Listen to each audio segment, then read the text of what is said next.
Salut à tous, j'espère que vous allez bien. Bienvenue dans cette nouvelle vidéo, sans doute la première d'une longue série. En tout cas, je l'espère, dans un cadre qui va en effet vous rappeler celui que j'utilise surtout pour mes diffusions streaming live.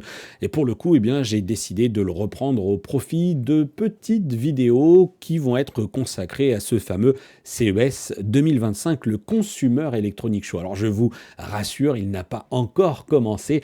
Ça devrait démarrer aux alentours du 7 janvier, mais on sait que les jours un peu avant, si c'est 7 janvier notamment, il devrait déjà se passer des choses. Et si vous faites partie de la communauté Discord, vous le savez, j'ai créé un salon dédié justement à quelques partages des articles qui ont d'ores et déjà été publiés par des confrères où on se parle de l'actualité de ce CES 2025 dans les grandes lignes, puisque les annonces sont à venir. Le groupe de discussion Discord, vous pouvez retrouver un lien d'accès dans la description de cette vidéo. Donc j'ai fait le choix cette année d'utiliser ce format de réalisation pour rebondir sur quelques annonces de manière plus simple, plus légère, plus instantanée, plus rapide, et j'espère que ça vous plaira. C'est à consommer soit comme ça, en les regardant, soit peut-être façon podcast. Moi, je l'ai fait juste derrière mon écran parce que ça va me permettre d'illustrer au maximum mes propos. Mais bien entendu que l'on va retrouver aussi des vidéos plus complètes, puisque si pour l'instant je suis tenu au respect de certains embargos, avec des briefings que j'ai d'ores et déjà eu pour certaines marques, il y aura aussi des conférences en live qui vont être diffusées et je vous inviterai à les suivre avec moi, puisqu'il y a des choses qui vont se passer par exemple à Las Vegas à 10h du matin et ça donnera lieu à des conférences streamées aux alentours des 19h. Et donc, comme d'habitude, j'organiserai des petits lives et puis je vous proposerai de me rejoindre pour suivre ça. Donc, j'espère que non seulement ces vidéos vont me permettre de coller un petit peu plus avec l'actualité dans un contexte comme celui du Consumer Electronic Show où tout va vite avec du décalage horaire et où c'est plus compliqué aussi, selon moi en tout cas, de vous proposer des vidéos là où sur un site internet, quelques lignes et quelques photos suffisent. Et surtout, j'espère in fine que vous y trouverez de l'intérêt, que ce sera intéressant pour vous, même s'il est vrai que pour cette première vidéo, pour cette première annonce, je vais revenir sur un communiqué qui n'est pas de toute fraîcheur, mais qui néanmoins représente quelque chose d'assez important. On a par exemple LG qui semble cette année enfin décider, en tout cas qui, comme tous les ans, revient sur les annonces avec des téléviseurs LCD. Et si cette année, sa position très délicate sur le marché, parce que attention, désormais LG est quatrième à fin 2024 sur le marché des TV, puisque certes ils ont capitalisé à fond sur les téléviseurs OLED, mais ça leur a joué des tours. Ils sont quatrième derrière Samsung qui est toujours leader, TCL et Hisense, donc qui sont deuxième et troisième respectivement, et Hisense est deuxième si on intègre son autre marque. Et donc là, donc on a désormais un LG qui est en position un petit peu entre guillemets de faiblesse. C'est un CES qui, comme je le disais, devrait démarrer aux alentours du 7, se terminer le 10, mais le 7 c'est un mardi de mémoire, et ensuite, moi d'expérience je le sais, c'est que le dimanche au soir il y a déjà des choses qui commencent à se passer à Las Vegas. Ensuite le lundi il y a toutes les conférences qui sont, une partie des conférences qui sont organisées dans un grand hôtel qui est le Mandalay Bay, et donc attendez-vous dès lundi à avoir pas mal de choses. Alors attention avec le décalage horaire, mais le lundi au Mandalay Bay ça va fuser, ça va défiler, il va y avoir énormément d'événements, et puis ensuite le Convention Center ouvrira ses portes. Mais vraiment, ce CES, c'est une grande variété de thématiques avec l'automobile, il va y avoir énormément d'intelligence artificielle, et puis surtout, c'est un salon qui vit à l'échelle de la ville. Il y en a partout, dans tous les hôtels. Il y a le Convention Center, ensuite il y a le parc dont le nom ne me revient pas tout de suite, mais là où il y a notamment les startups, etc. Donc vous le voyez qu'on a des marques comme Panasonic, Samsung, Siemens, L'Oréal, LG, Goodyear, Eureka Park, voilà, c'est là où il y a notamment la French Tech, ça m'est revenu. Donc tout ça, ça va être un salon assez dense à suivre. Sur la partie télé, on sait que certains sont peut-être un peu dans l'attente, parce que c'est vrai que les quelques premières conférences qu'on a eues tentent à montrer que ça va être très très porté sur l'IA, et on attend de voir ce que ça va donner vraiment concrètement sur le produit.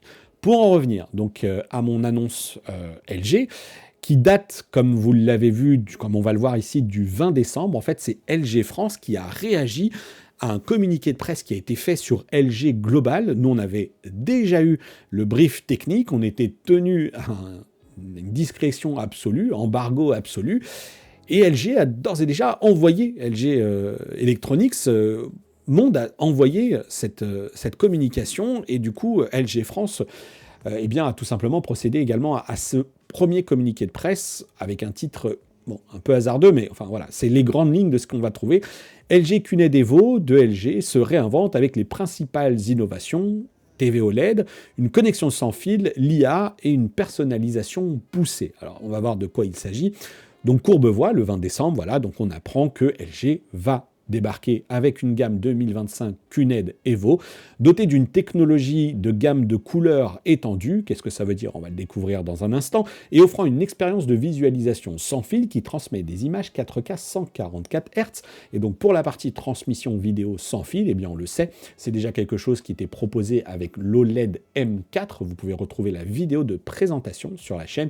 Je n'ai pas testé, mais cette vidéo vous permettra de découvrir un petit peu le boîtier. Est-ce que physiquement il sera exactement identique sur les téléviseurs LCD QNED Evo?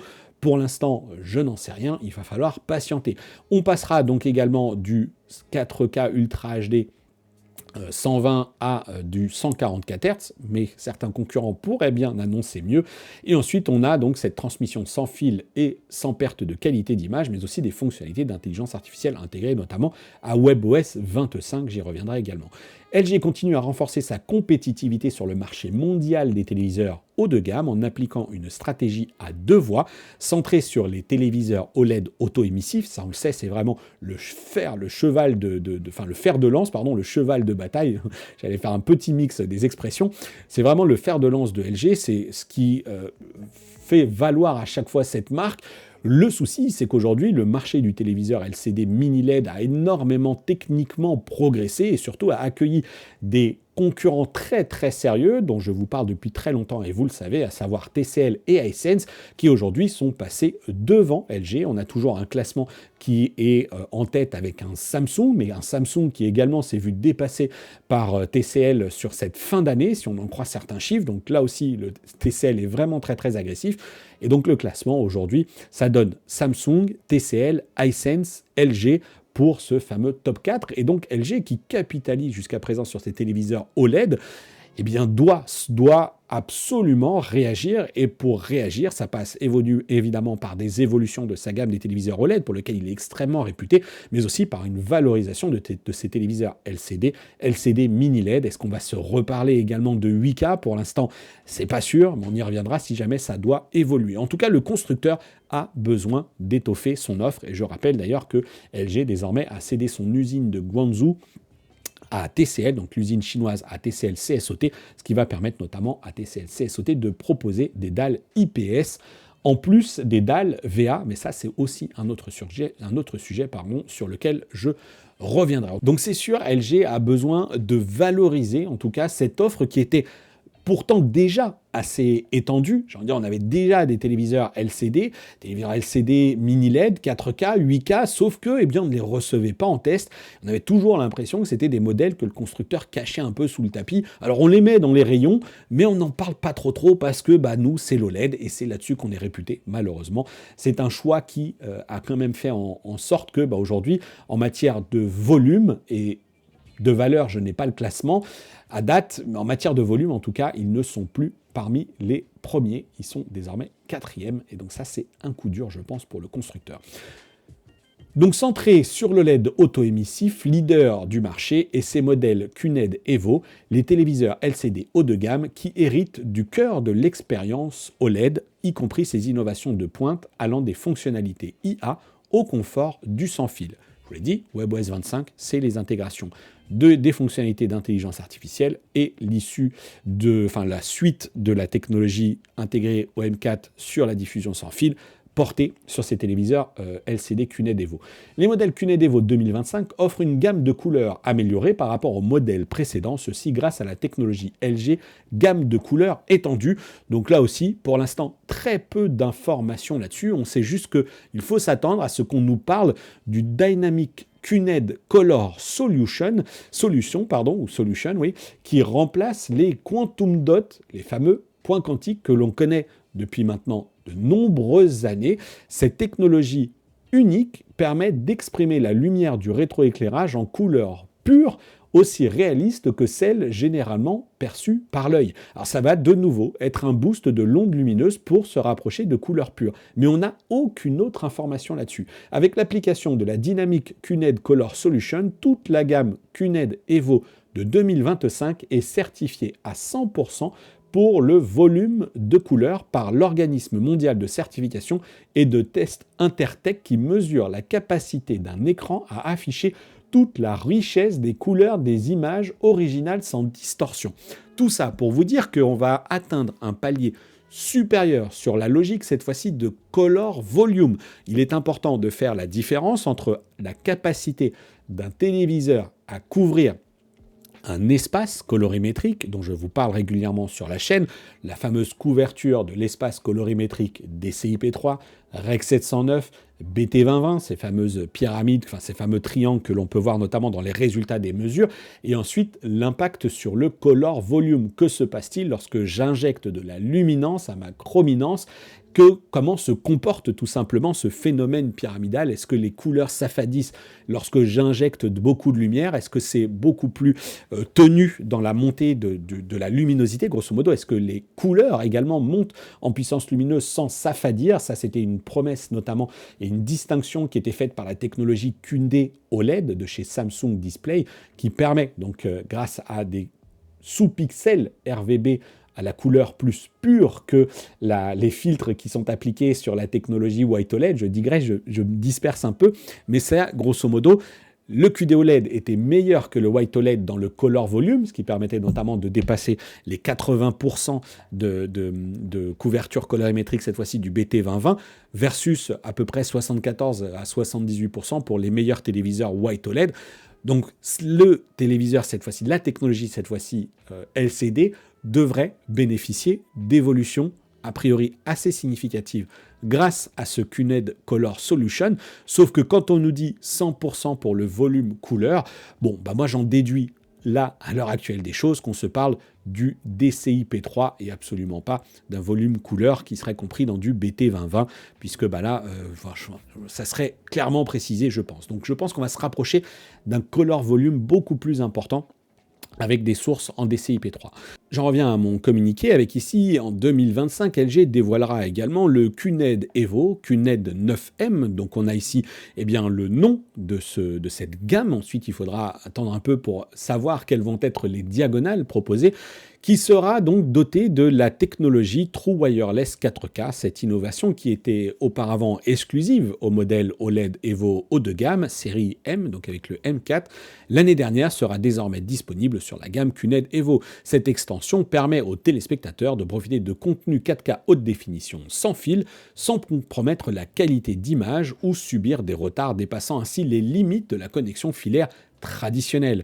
La solution sans fil utilise la Zero Connect Box séparée pour transmettre la vidéo haute définition à une résolution allant jusqu'à 4K 144 Hz. Donc on se parle ici de 4K par abus de langage, évidemment, on est en Ultra HD, on n'est pas sur de la 4K cinéma, on est sur du 3840 par 2160 pixels. QNED Evo est conçu pour minimiser la déconnexion de l'écran et fournir des images naturelles, même dans une configuration sans fil. En outre, il a obtenu la certification AMD FreeSync Premium. Bon, ça c'est des choses qui existaient déjà. De plus, LG continue à améliorer la qualité de l'image du son QNED Evo avec des versions plus puissantes de ses processeurs IA. Ça, on sait que c'est quelque chose sur lequel les marques travaillent, c'est la capacité, encore une fois, à mieux traiter l'audio. Je pense qu'ils se sont dit, ok, maintenant, sur la qualité de l'image, on est quand même pas mal du tout. Il serait bien de livrer à nos spectateurs, cette fois-ci, des expériences audio qui soient de qualité. Et donc, c'est là-dessus que ça bosse. Alors attention, moi j'ai vu et j'ai eu des démonstrations de trucs qui ne me laissent pas particulièrement pantois. C'est vraiment des choses qui vont être là pour identifier le bruit de fond des scènes, pour revaloriser les voix. Ça va être essentiellement câblé là-dessus. C'est-à-dire que l'objectif pour eux va être comment on fait ressortir au mieux les voix, avec une contrainte, c'est que ces téléviseurs, ils sont de plus en plus fins, et difficile d'intégrer une qualité audio dans des téléviseurs fins de 2 cm dignes de ce nom, surtout que ce sont des modèles haut de gamme. Alors on peut se dire, ok, on prend un téléviseur haut de gamme, c'est aussi pour l'intégrer au sein d'une chaîne de produits hi-fi, et donc une barre de son ou un système hi-fi multicanaux. Pour le coup, ça ne sera pas le cas pour tout le monde. Certains vont dépenser beaucoup d'argent dans des téléviseurs comme ceci et s'attendent et exigent d'avoir une qualité audio digne de ce nom. Donc au-delà des émetteurs, des diffuseurs, même des enceintes, pour les appeler comme ça, tout simplement des haut-parleurs, eh bien l'intelligence artificielle sera là pour apporter cette fois-ci un traitement supérieur à la qualité de l'audio. Les modèles QNED Evo 2025 sont dotés du processeur IA Alpha 8, offrant des performances IA près de 70% supérieures à celles de l'année passée. Ok, pourquoi pas, ça veut tout et rien dire pour moi. Ces modèles offrent un niveau d'image et de son digne des téléviseurs de très grand format. Ok, on attendra de voir. Pour la suite, c'est assez classique. Ces fonctionnalités IA incluent une mise à l'échelle upscaling plus avancée qui analyse les intentions du cinéaste pour ajuster bruit de l'image, présenter visage, objet, texte, etc. Naturellement, on va avoir un Dynamic Tone Mapping Pro qui divise chaque scène en blocs pour ajuster les effets du HDR. Tout ça, c'est des choses que vous connaissez. Je vous parlais à l'instant de l'IA appliquée à l'audio. On sera là sur une conversion de source à 2 canaux vers du son virtuel 9.1.2 canaux. Une bien belle promesse, mais si les HP du télé ne suivent pas, eh bien ça sera jamais que de la promesse marketing. Par ailleurs, la nouvelle télécommande AI Magic Remote livrée avec les téléviseurs 2025 QNED, alors ne vous attendez pas à la voir en photo pour l'instant, moi je l'ai vu et ça change, on a des jolis changements sur cette télécommande, donc on y reviendra aussi vite que possible. Avec les téléviseurs 2025 QNED, Evo sera muni d'un nouveau bouton AI qui permettra d'analyser facilement les préférences de visualisation et d'obtenir les recommandations de contenu à regarder, application à utiliser. Alors ça, c'est jamais qu'une extension de la technologie LG ThinQ et de la touche qu'on avait déjà accès sur les télécommandes. La personnalisation est encore améliorée par le Voice ID, Generative AI Gallery et les modes personnalisés de la qualité d'image et du son. Ça, c'est pour rappel ces fameux modes qui, grâce au biais d'un petit tuto, d'un petit pas à pas, où on disait, tiens, je préfère ce rendu d'image-là, je préfère ce rendu d'image-là. On avait différentes mires, et puis ça ajustait les paramètres de la qualité de l'image, et désormais, ça va le faire aussi pour la partie audio. Donc, on découvrira ça au moment des tests ou au moment des présentations. On verra comment LG envisage de mettre cela en scène. Une pression rapide sur le bouton AI guide les utilisateurs vers des mots-clés, des fonctions pertinentes, voilà. Tandis qu'une pression prolongée permet d'effectuer des recherches personnalisées basées sur un modèle de langage étendu LLM. Bon, très rapidement, vous allez le voir que là, on arrive au bout. Je vous l'avais dit, on n'a pas grand-chose pour l'instant en attente, sauf que cette technologie d'intelligence artificielle va permettre aussi de communiquer peut-être un petit peu plus naturellement, comme en disant à la télécommande et l'IA du TV, recommandez-moi des films à regarder pour mon voyage à Paris. Ok, pourquoi pas.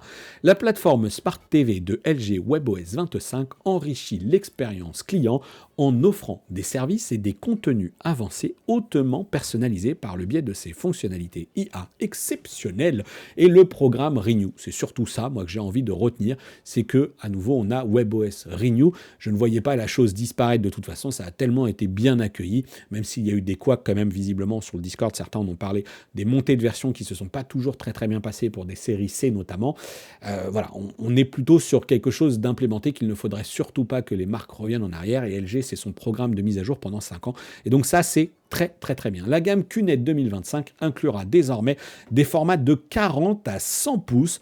Donc ça aussi, c'est un sujet. J'y reviendrai notamment dans l'analyse et de ce qui va se passer aussi du côté de Samsung. Parce que ces constructeurs, même si Samsung, comme je l'ai dit, eh bien, s'est vu dépasser sur la fin de l'année par TCL, ils se sont peut-être dit, oula, nous, faut peut-être qu'on aille un peu au-delà de nos 95, etc. Il va peut-être falloir qu'on aille se sourcer, notamment du côté de chez TCL CSOT, avec des modèles de 115 pouces et des modèles de 100 pouces. Alors, TCL CSOT ne propose pas, à ma connaissance en tout cas, de dalles de 100 pouces. Peut-être qu'avec les usines de LG en Chine, ce sera le cas. Moi, je vois plutôt ici des dalles BOE, le fameux BOE, qui est l'autre fournisseur de dalles chinois.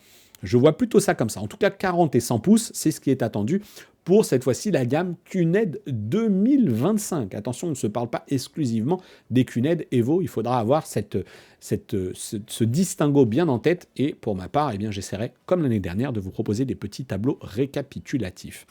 Et alors, je vois ici qu'on a un petit 3 et un petit 4, ce qui me rappelle qu'il fallait bien entendu le préciser, que les fonctionnalités de Generative AI Gallery, mais aussi les recherches via LLM, ne seront disponibles, en tout cas dans un premier temps, que sur les téléviseurs commercialisés en Corée et aux États-Unis. Est-ce que ça va arriver? À quelle échéance? On n'en sait rien. Est-ce que c'est juste une histoire de RGPD notamment?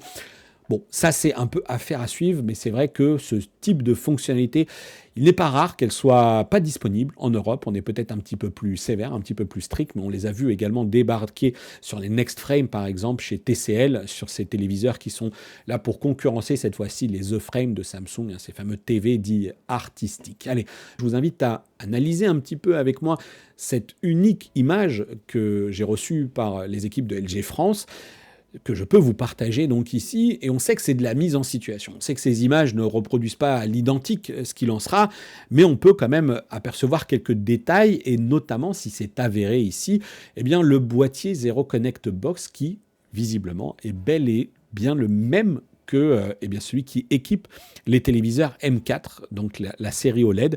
Il me semble être de la même taille, et ici encore une fois assez subtilement, on voit qu'en dessous on a deux câbles qui sortent. Il doit y avoir un câble d'alimentation et l'autre qui semble relié à la Xbox. Alors bon, je suis pas sûr que ce soit réellement une mise en situation idéale, mais on voit ici une Xbox Series X en l'occurrence, on voit qu'il y a des players, et puis on voit aussi que la dame juste là, elle tient une télécommande qui semble être un peu différente quand même. Là encore, je ne peux pas vous en dire plus, mais on voit ici, sur la tranche, que c'est quand même un peu plus fin. On ne voit pas la façade, là où il est censé avoir des touches différentes cette année, mais visiblement, elle n'aurait pas ce dos, justement, un peu dodu des télécommandes de LG. Est-ce qu'elle aura toujours cette fonctionnalité gyroscopique ? Bon, ça, affaire à suivre. On verra ce que LG nous présente dans les jours à venir. Et ensuite, on a ici notre QNED 9M, donc ce modèle QNED Evo. Et là encore, subtilité ou non, on voit qu'il s'agit ici d'un très grand écran, sans doute un 100 pouces, et qu'on n'a aucun lien donc de câble. Alors soit c'est passé dans le mur, soit ils ont été effacés, soit, moi, ce qui est plus probable, et clairement là, la barre de son, elle n'a même aucun câble d'alimentation. Donc il y a bien quelque chose qui ne va pas, mais en tout cas, c'est juste pour vous dire que clairement, ces téléviseurs seront compatibles avec les technologies de diffusion audio sans fil, les technologies WOW Orchestra, etc. Voilà, cette photo ici m'a juste permis de rebondir sur quelques éléments, et des éléments, vous l'avez compris, il m'en manque encore beaucoup. Il me manque beaucoup d'informations.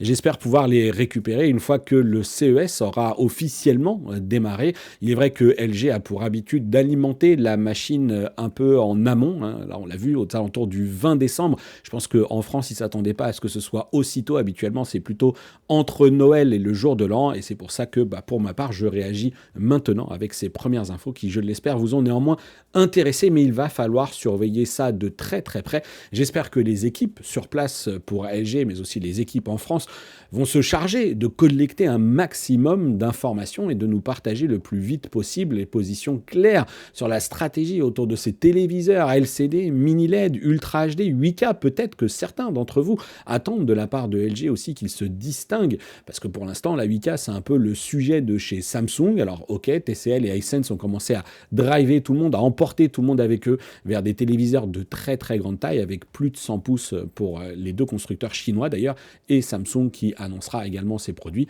Là, LG le dit, ça va du 40 au 100 pouces, mais quelle est la stratégie claire pour le constructeur? C'est certes, sur le marché français, on avait des téléviseurs LCD mini LED, mais ils ne nous étaient pas envoyés en test. Bref, c'était pas assez ambitieux. J'espère que ça va changer. Pour moi, j'ai un peu envie de dire qu'il y a urgence. Comme je l'ai dit en préambule, LG a une certaine urgence à réagir et à étoffer et à en tout cas mieux valoriser ce qu'il existe déjà au catalogue et ce qu'il va exister en 2025. Voilà, en tout cas, j'espère que cette vidéo vous aura plu. Si c'est le cas, eh bien n'hésitez pas, vous savez quoi faire, hein, lâchez le petit commentaire, le petit pouce, etc. Je vous réserve d'ores et déjà d'autres vidéos également sur les produits de chez LG, mais sur d'autres vidéos. Alors, le meilleur moyen d'être informé, eh bien c'est tout simplement de vous abonner à la chaîne, hein, si ce n'est pas déjà fait, cocher la petite cloche des notifications, et puis surtout, eh bien avant de vous quitter, je tiens à vous souhaiter à tous de très très bonnes fêtes de fin d'année. Certains d'entre vous vont peut-être même regarder cette vidéo après le 1er janvier, auquel cas je vous souhaite une bonne année. Allez, je vous dis surtout à très très bientôt pour une prochaine vidéo sur la chaîne, et d'ici là, portez-vous bien. Ciao!